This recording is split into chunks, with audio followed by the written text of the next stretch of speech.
Nanawagan ng tulong ang mga magulang ng dalawang batang parehong may hydrocephalus. Pahirapan ang pag-aalaga sa mga bata dahil apektado ng sakit ang kanilang pag-iisip. Para bigyan ng mukha ang balita, Mobile Journal, Yeda Pascual. Dobleng dagok para sa mag-asawa sa Valencia, Bohol ang sitwasyon ng kanilang dalawang anak na parehong may hydrocephalus.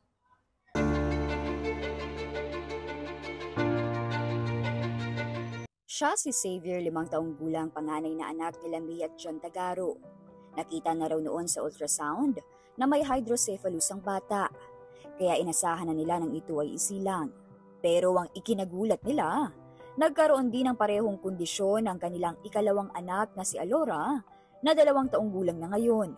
Sa pangalawa ko ng mga anak is hindi siya nakita agad-agad sa tiyan ko. Supposed to be microcephaly siya. Mga 6 months after nung nailuwal ko na siya, paunti-unti siyang lumalaki. So, mga 6 months, pina-check up ko siya sa pedia ng anak ko. So, ayun din, nakita din na hydrocephalus din siya. Ayon daw sa doktor ng mga bata, hindi ito genetics dahil wala sa lahi ng parehong magulang.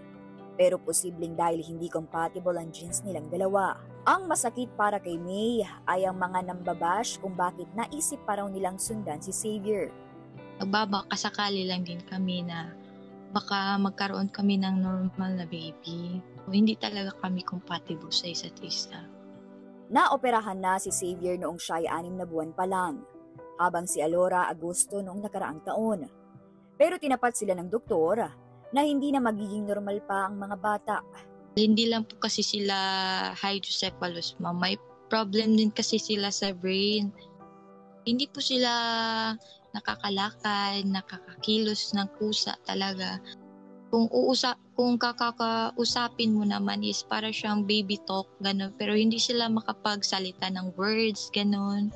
Ngayon, problemado ang mag-asawa dahil kailangan uling operahan si Xavier sa naputol nitong shunt o tubo sa utak na pang-drain ng sobrang tubig.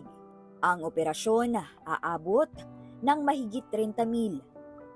Ginagawa ko na lang silang inspirasyon para maging matatag para sa aking mga anak. Kasi walang iba kasing mag-aalaga sa kanila. Hindi ako lang. Sa mga may extra money po dyan or katulong kayo sa aking panganay kong anak na kailangan ng operahan. Mobile Journal, Yeda Pascual po.